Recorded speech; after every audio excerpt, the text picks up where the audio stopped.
Quero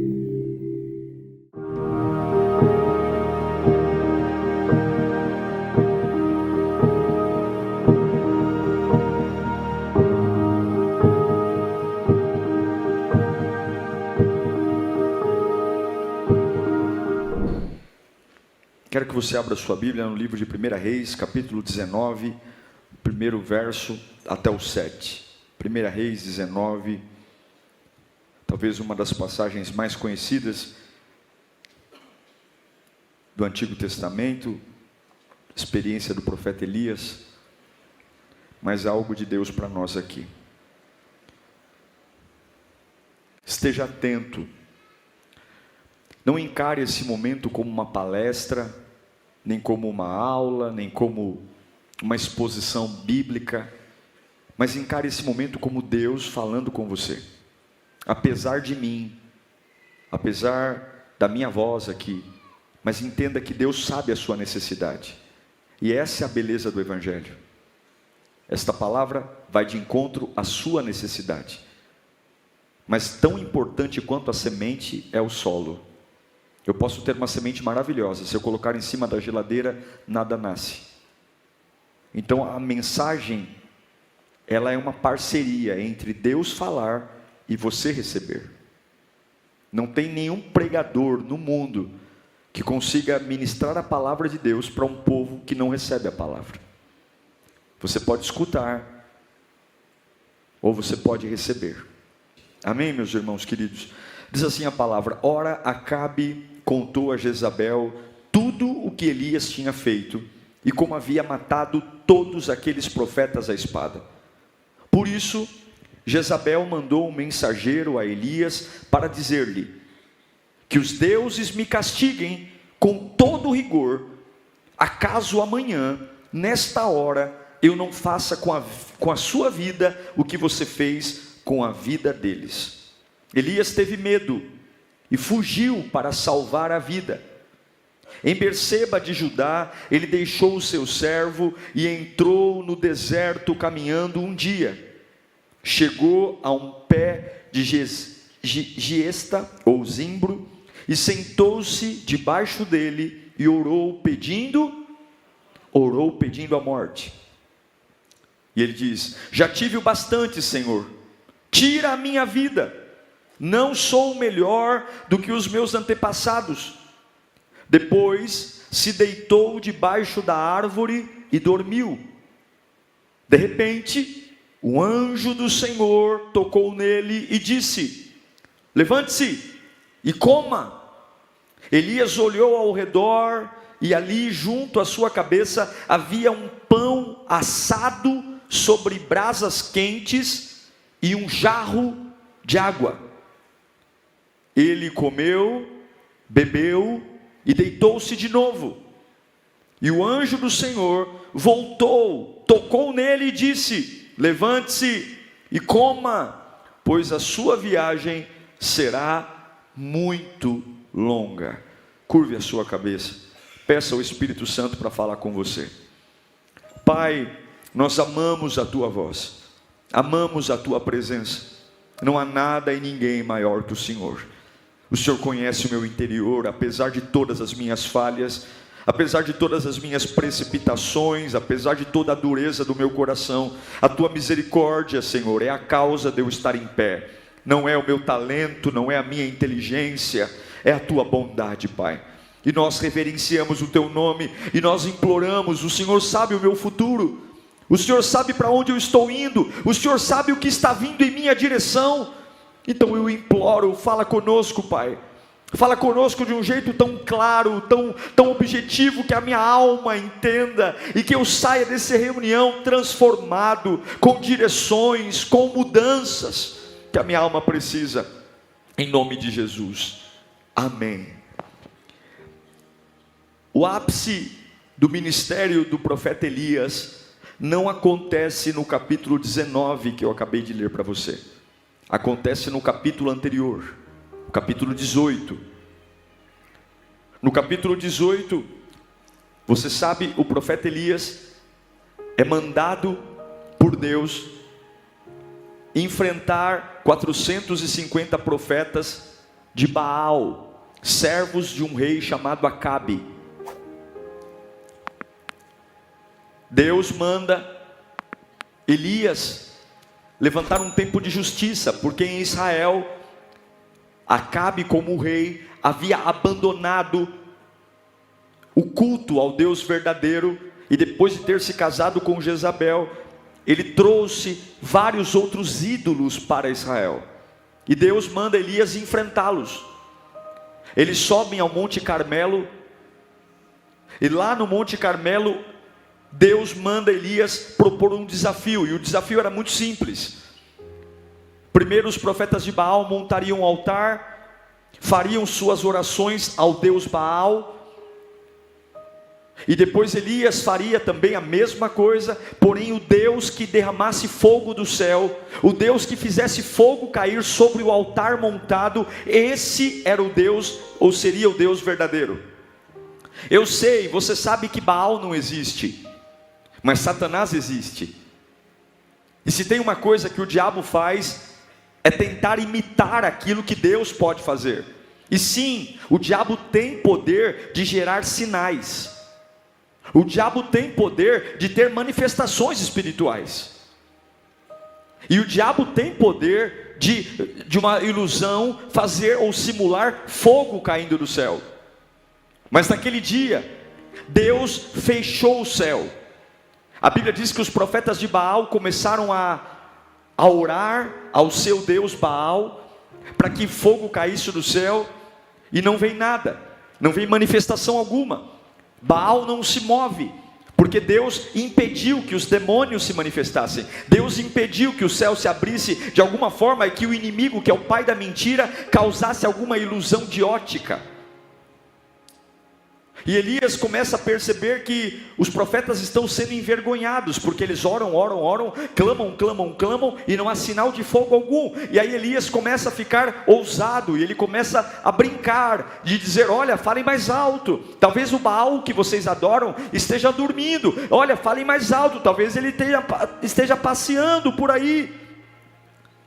E aí quando termina o prazo dado para que eles orassem e clamassem, é a vez do profeta Elias. O profeta Elias desmancha o altar que eles fizeram, monta um novo altar, coloca o cordeiro e ainda faz um rego em volta do altar e coloca água.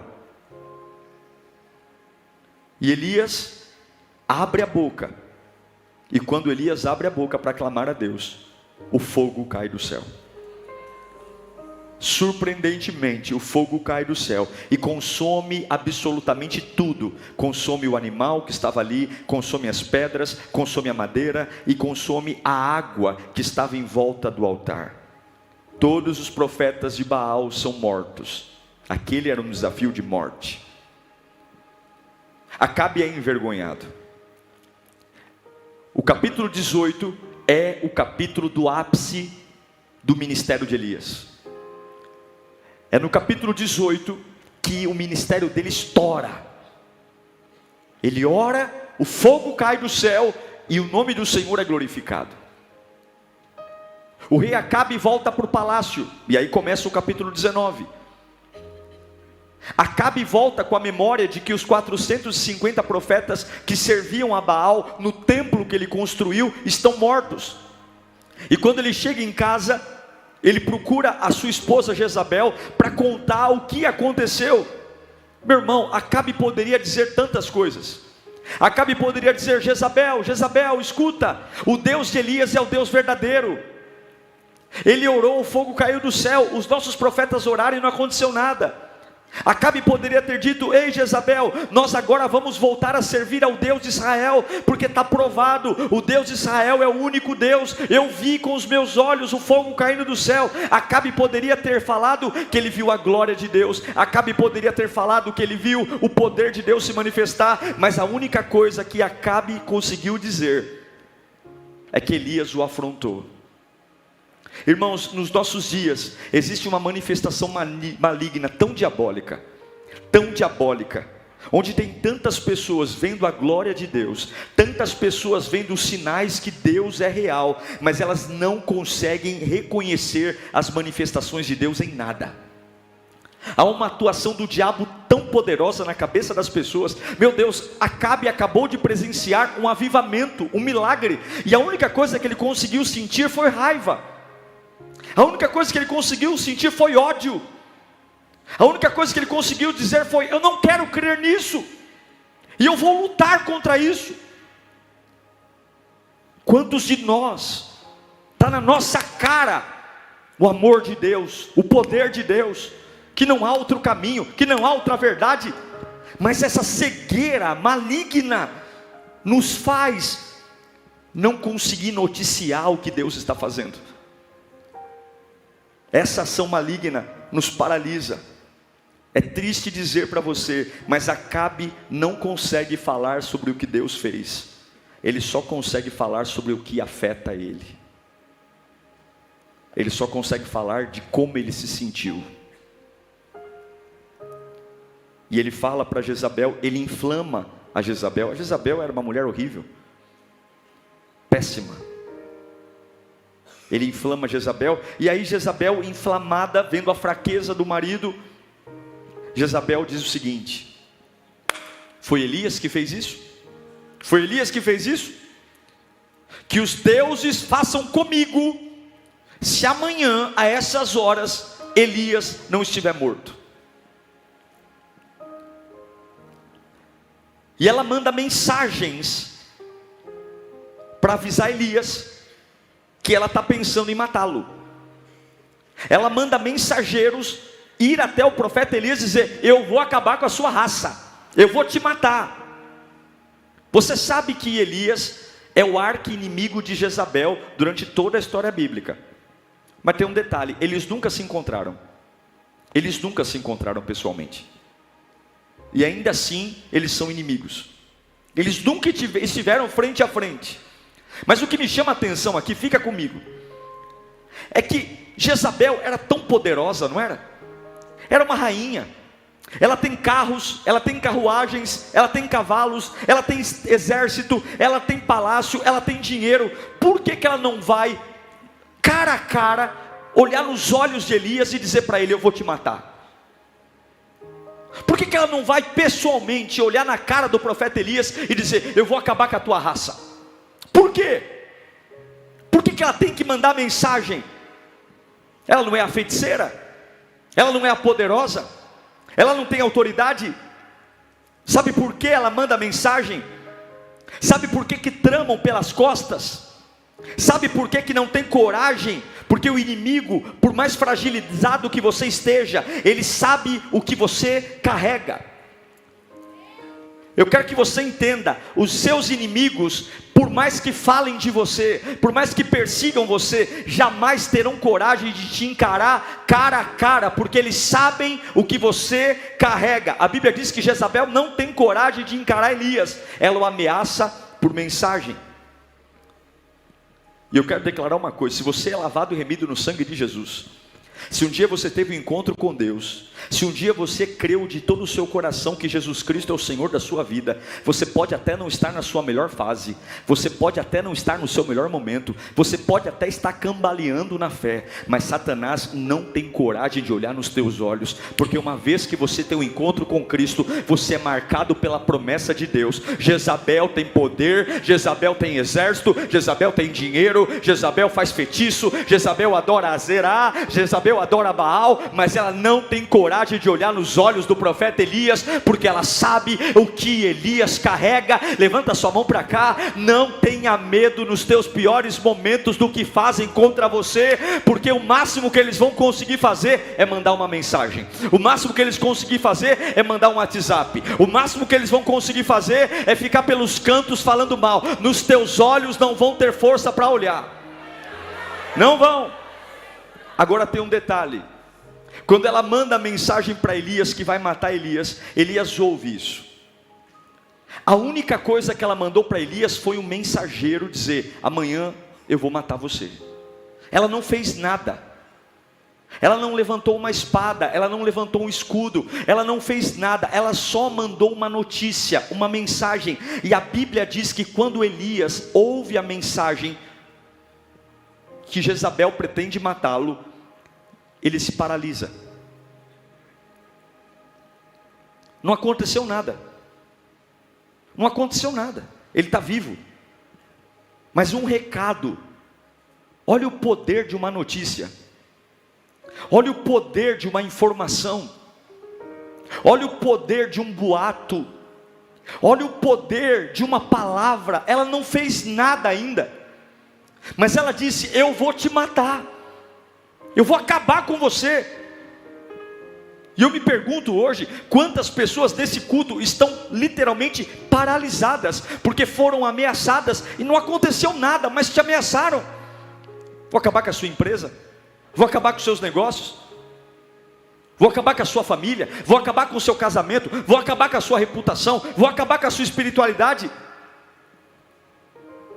O inimigo diz que vai acabar com a sua família, o inimigo diz que vai acabar com o teu ministério. Elias, quando ouve a mensagem, ele constrói uma cena na cabeça dele, e ele começa a achar que aquilo é verdadeiro, que aquilo é real. Irmão, cuidado com o que você ouve. Cuidado com o que você ouve. Você pode ser paralisado pelo que ouve. E tem coisas que você vai ter que ter coragem de dizer: eu nem quero ouvir. Tem coisas que você nem tem que deixar as secretárias do capeta abrir a boca. Me contaram, me disseram e estão falando. Tem coisas que você tem que, antes de abrir a boca, dizer: eu não quero saber. Não me diga, não me fale, porque tem bilhetes que o inferno prepara. Escuta, o diabo não pode te impedir de ser abençoado, mas o diabo pode te impedir de se sentir abençoado. O diabo não pode parar a bênção de Deus na sua vida, mas ele pode ficar mandando bilhete, onde a todo tempo você é infeliz, onde a todo tempo você não tem nada, onde a todo tempo você é um fracote, onde a todo tempo você está arruinado. E eu não quero ouvir. Fala comigo, hoje eu tenho autoridade para dizer para todo mundo: eu não quero ouvir. Eu não quero ouvir. Eu tenho que te contar um negócio. Eu não quero ouvir. Quando Elias ouve, o medo o aprisiona. Quando Elias ouve, o medo o paralisa. Ela vai te matar. Ela vai te matar. O medo diz: você vai morrer. O medo é tão forte que nem por um minuto. Ele lembra que no capítulo 18, ele orou e o fogo caiu do céu. O medo paralisa tão poderosamente que nem por um segundo ele consegue lembrar que há poucos dias ele orou e o maior milagre que ele já viu na vida aconteceu. Porque é assim que o medo faz com a gente quando eu escuto o que não devo. E aí sabe o que Elias faz? Elias pede a morte. Ele diz para Deus: eu quero morrer. Uau! Ele pede a morte. Ele fala: Deus, me mata. Como é que pode, gente? Que reviravolta. No capítulo 18, o camarada sozinho enfrenta 450 profetas sozinho. O camarada levanta a mão: Deus, para que esse povo saiba que há Deus em Israel, derrama fogo, e o fogo cai. Agora no capítulo 19, por conta de um bilhete, por conta de uma mensagem, o camarada está dizendo para Deus: me mata porque eu não sou melhor que os meus pais, eu quero morrer. Como uma criança assustada, ele está querendo morrer. E aí, como Deus não responde a oração dele, como Deus não mata, ele vai dormir. Ele vai dormir. Porque quem desiste pelo medo da morte já está morrendo sem saber. Escuta aqui. Quem desiste pelo medo da morte já está morrendo sem saber. Eu quero entregar. No meio do caminho ele dispensa o servo dele. Está aí na Bíblia. No meio do caminho ele vai entregando o chamado dele. Porque quem desiste de viver por causa do medo da morte já está morrendo sem saber. Elias está desmotivado. Ele deita debaixo de uma árvore que não tem folhas completas, zimbro, ela parcialmente encobre o sol. Ele deita e ele diz: me mata, Deus, eu quero morrer. Como é possível alguém despencar tanto? Como é possível alguém despencar tanto? E é por isso que a Bíblia diz: aquele que está em pé, cuide-se para que não caia. Meu irmão, não fique celebrando o teu sucesso momentâneo. Lute todos os dias para estar em pé. Não se empolgue com melhoras. Todos os dias se mantenha dependente da graça de Deus. Não tire férias da presença de Deus, porque de um capítulo a outro eu posso ir do céu ao inferno. O grande Elias, o poderoso Elias, está pedindo para morrer. E quantos estão aqui, que há um mês atrás, você estava no auge, cheio de vida, cheio de poder, cheio de unção, o melhor momento da sua vida, o melhor momento do seu trabalho, e hoje, pastor, não sei o que aconteceu, mas eu não tenho sentido mais em nada. O dinheiro não faz sentido, a família não faz sentido, os filhos não fazem sentido, nada. E como Deus não responde à oração dele, como Deus não mata, o que Elias faz? Elias dorme, porque quando Deus não ouve o meu pedido para morrer, então eu vou extinguir a minha vida dormindo. Já que ele não me mata, então eu vou dormir. Já que ele não me mata, então eu vou morrer dormindo. Porque quando você dorme no tempo certo, quando você dorme na hora certa, o teu corpo renova. Mas quando você dorme além do normal, você dorme para morrer. Meu irmão, abre essa janela hoje. Minha irmã, abre essa janela hoje. Eu não sei o que você ouviu, que mudou tudo na sua vida. Eu não sei o que você viu, que fez dias gloriosos se apagarem. Mas Deus não está num caminho de desistência. Deus não caminha num caminho de desistência. Não é normal acordar 14 horas e voltar a dormir 17 horas.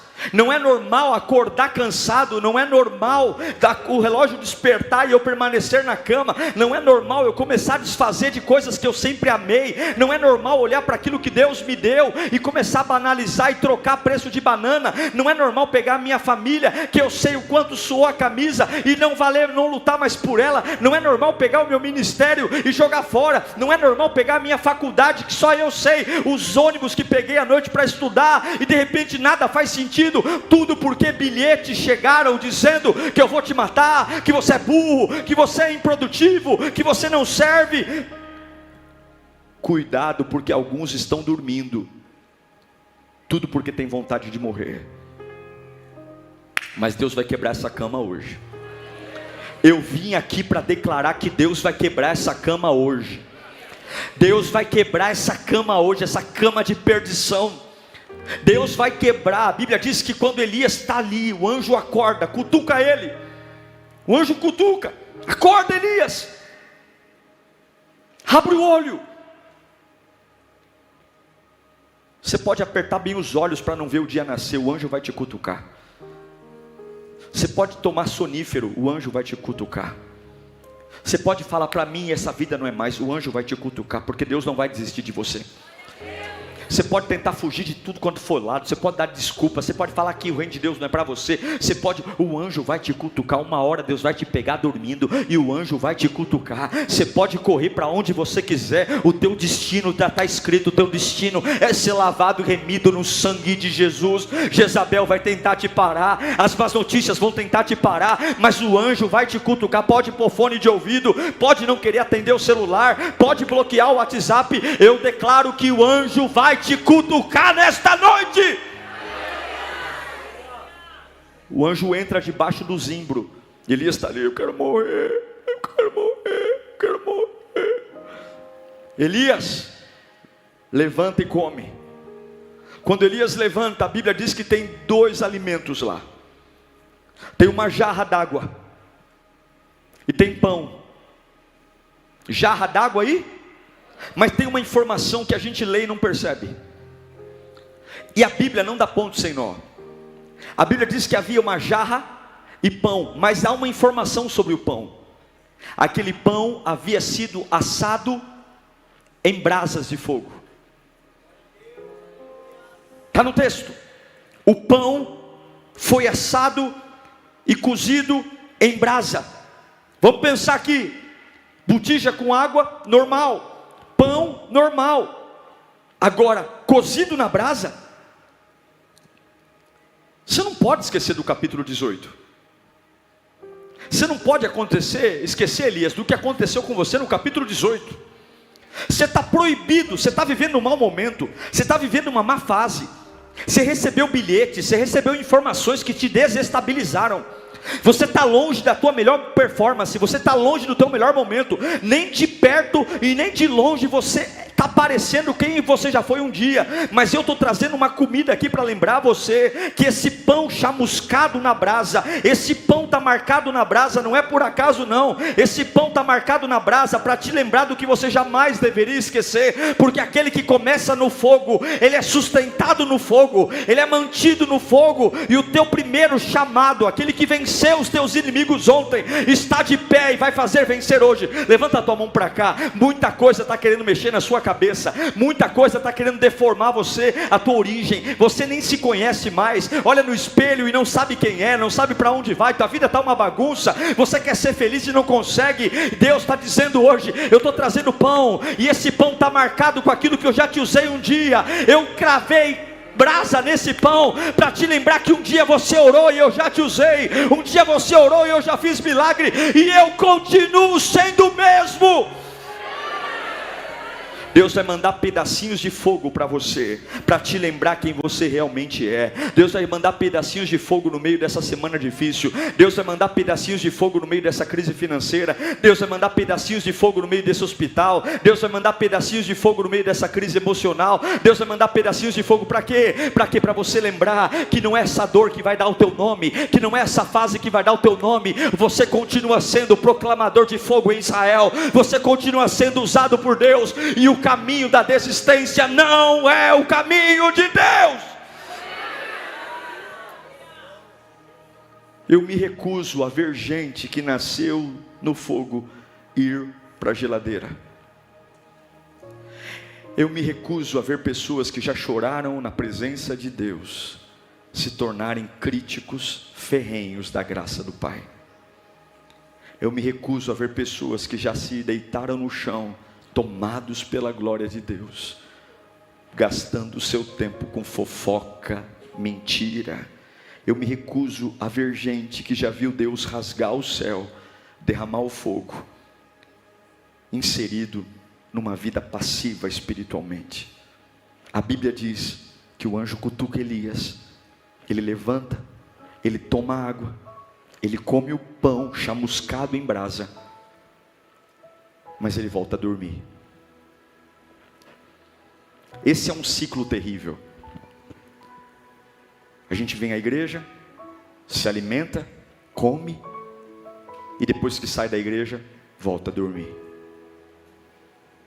A gente vem, come, melhora um pouco e volta a dormir. É um ciclo que acompanha milhares de pessoas. A igreja tem sido para muita gente um consultório de psicanálise, ou uma terapia. Ou eu vou porque eu me sinto bem, eu vou porque eu me sinto melhor, e aí eu como um pouquinho, eu me alimento e depois eu volto a dormir. Eu volto a viver a vida medíocre, eu volto a me adaptar a tudo. Mas eu quero dizer que o anjo não vai te deixar em paz.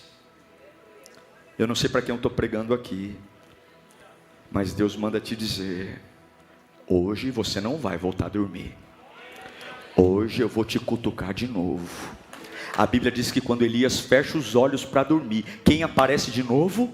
O anjo. Acorda, Elias, aleluia.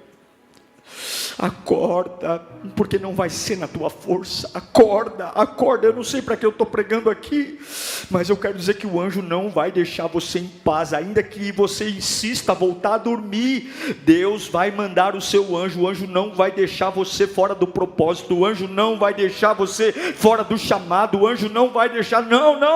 O anjo toca Elias e diz: come de novo, bebe de novo, porque a tua caminhada vai ser longa. E eu tenho uma palavra de Deus para você hoje. A Bíblia diz que com a força daquela comida, irmãos, ao longo do caminho que Elias andou, devia ter fruta. Ao longo do caminho que Elias andou, devia ter água, devia ter carne, devia ter um monte de coisa. Mas a Bíblia diz que com a força daquela refeição, ele andou 40 dias e 40 noites e não precisou se alimentar, porque aquela comida o sustentou. Eu quero que você entenda. Talvez você está dizendo: pastor, eu não sei como eu vou arrumar minha vida, eu não sei como é que eu vou consertar minha vida, eu não sei como é que eu vou voltar pelo caminho que eu desisti, eu nem sei como as coisas vão voltar a ser como eram antes, eu não sei, eu não tenho capacidade para isso. E Deus está dizendo: a capacidade não está em você, a capacidade está no que eu estou entregando a você hoje. O que eu estou te entregando vai te potencializar. Eu vou colocar em palavras certas na tua boca, eu colocarei a inteligência certa na tua mente, eu te darei estratégias. Você só fez burrada mesmo, você recebeu aquele bilhete e preferiu ouvir a voz de Jezabel do que a minha voz, mas porque eu te amo, eu estou te dando uma nova chance. Porque eu te amo, eu estou vindo te buscar. Porque eu te amo, eu estou desprezando o teu desprezo por mim e dizendo: eu te amo, filho meu. E hoje eu vou te cutucar até você entender que eu não vou aceitar você abrir mão do que eu te dei. Eu não vou aceitar você abrir mão da experiência que eu tive com você. Eu não sei para que eu estou pregando aqui, mas Deus vai te dar suprimento nesta noite. Talvez você não entenda porque você nunca bebeu. Talvez você não entenda porque você nunca bebeu uma água da botija, porque você nunca comeu um pão assado na brasa. Mas Deus tem coisas lindas para você hoje. Elias levanta. Nós somos teimosos, irmãos, nós somos teimosos, nós somos cabeça dura. O anjo cutuca Elias uma vez, ele come e volta a dormir. O anjo cutuca Elias de novo, aí ele não consegue dormir, aí ele começa a andar. Mas a primeira coisa que ele vê, ele acha uma caverna. Ele acha uma caverna e ele encontra a caverna porque ele quer dormir. Já que Deus não me mata, eu vou me sabotar dormindo. Já que Deus não me mata, então eu vou me entregar. Ele entra dentro de uma caverna e ele fica de novo dentro de uma caverna, de novo querendo desistir, porque a gente é um bicho estranho. Tudo por conta de um bilhete. Coloca para mim o versículo 9 do capítulo 19. Ele se ajeita para dormir, e quando ele se ajeita para dormir, quem aparece? Vamos ler juntos? No 3, 1, 2, 3. Ali entrou numa caverna e passou a noite, e a palavra do Senhor veio a ele: o que você está fazendo aqui, Elias? Veja, tem algo aqui poderoso. Deus não fala assim, ó: Elias, o que você faz aí? Porque quando eu falo aí, dá a impressão de que eu não estou dentro da caverna, eu estou fora da caverna. Ele está num ambiente diferente do meu. Então ele está aí e eu estou aqui. Mas a Bíblia diz, põe o texto de novo. O mesmo texto. O que você está fazendo aqui? Deus não foi buscar o dorminhoco, o depressivo Elias, de longe. Deus não estava fora da caverna. Deus não estava olhando para ele à distância. Deus está dizendo: o que você está fazendo aqui? Deus entrou dentro da caverna. A presença de Deus estava ao lado dele, dentro da caverna. Deus não está dizendo: o que você está fazendo aí, Elias? O que está fazendo aí na feira? O que está fazendo aí no hospital? Deus está dizendo: o que você está fazendo aqui nessa caverna? O que está fazendo aqui nessa casa? Eu quero declarar em nome de Jesus. Você pode estar com sono, você pode estar cansado, você pode estar no pior momento da sua vida, você pode estar vivendo de altos e baixos, a tua vida pode ser uma gangorra, você vive estação de verão, estação de inverno, estação de outono, mas o teu Deus não é um Deus de longe. Deus não tem nojo de você, Deus não tem raiva de você. Deus ama você apesar das nossas presepadas. Deus ama a gente apesar das nossas ignorâncias, e Ele vai buscar de perto. Médicos não fazem isso. Médicos vêm de longe, pastores vêm de longe, pais vêm de longe, amigos vêm de longe, namorados vêm de longe, esposas e maridos também vêm de longe. Mas o meu Deus, Ele não vê e não fala comigo da porta da caverna, ele vem aqui para conversar. Ele diz: eu também estou nesta caverna. As pessoas param na porta da caverna e manda você sair. O meu Deus não. O meu Deus entra na caverna e vai sair lado a lado com você. Deus veio te resgatar hoje. Aí Deus diz: o que você está fazendo aqui, Elias? Elias responde, põe para mim o versículo 10. Elias responde, olha a resposta dele: eu tenho sido muito zeloso pelo Senhor, o Deus dos exércitos. Os israelitas me rejeitaram a tua aliança, quebraram os teus altares, mataram os teus profetas à espada, e eu sou o único que sobrou, e agora também querem matar-me. Elias está dando uma carteirada em Deus. Elias está dizendo o seguinte: olha, eu tenho motivo suficiente para me sentir como eu estou me sentindo, viu? Eu estou sozinho, eu fui abandonado, só sobrou eu te servi de forma piedosa, e é por isso que eu estou cheio de complexo, e é por isso que eu estou cheio de dor. Todo mundo desistiu de mim, todo mundo,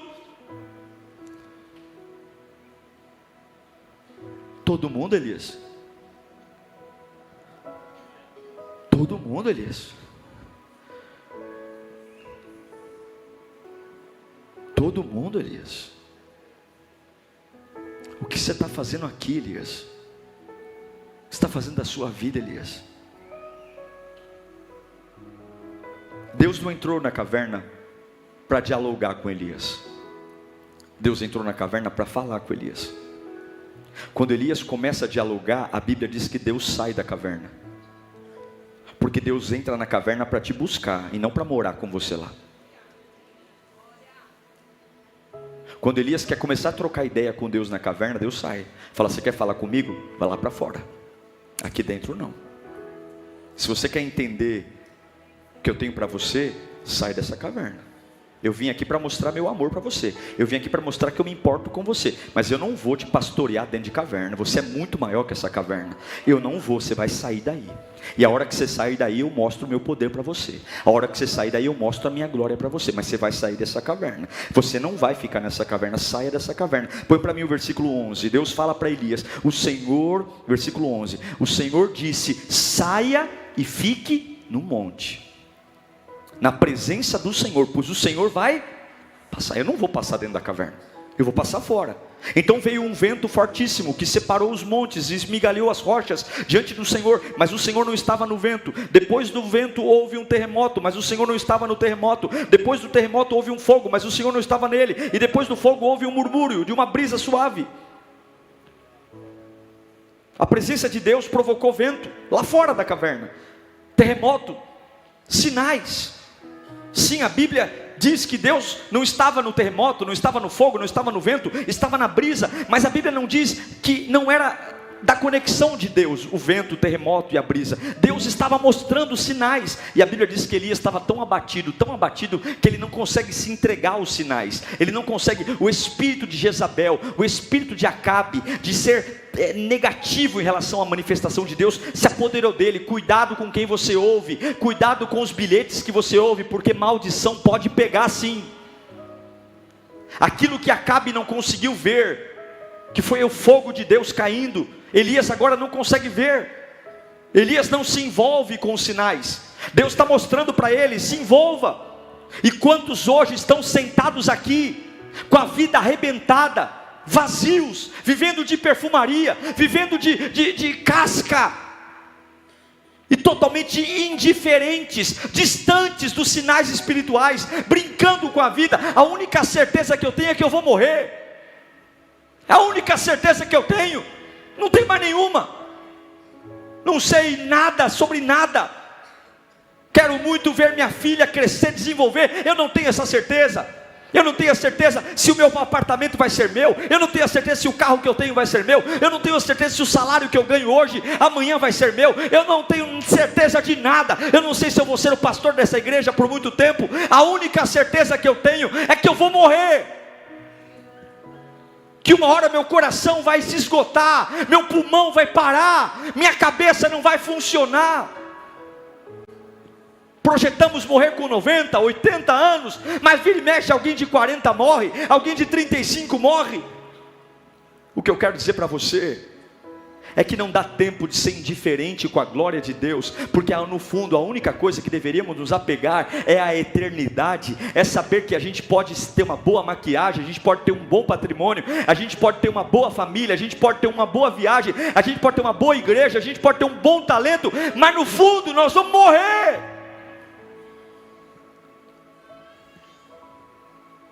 Você vai fugir até quando, Elias? Já te acordei 3 vezes e você não consegue se entregar. Você vai fugir até quando, Elias? Deus pergunta mais uma vez para Elias: o que você está fazendo aqui? Sabe o que ele responde? A mesma coisa. Eu tenho sido zeloso, eu tenho sido preocupado com a tua obra, mas eu estou sozinho, e mimimi, e mimimi, e mimimi. E sabe o que Elias quer? Elias quer ser adulado, Elias quer ser acariciado, Elias quer cafuné, Elias quer que Deus enxugue as lágrimas dele, Elias não quer um Deus, Elias quer um servo. E a resposta de Deus para o mimimi de Elias é firme e direta, e aqui eu encerro. A resposta de Deus para Elias está lá no versículo 15, 1 Reis 19, 15. Deus, enquanto Elias está dizendo: olha, Senhor, Senhor, esse lugar não é seu, Elias.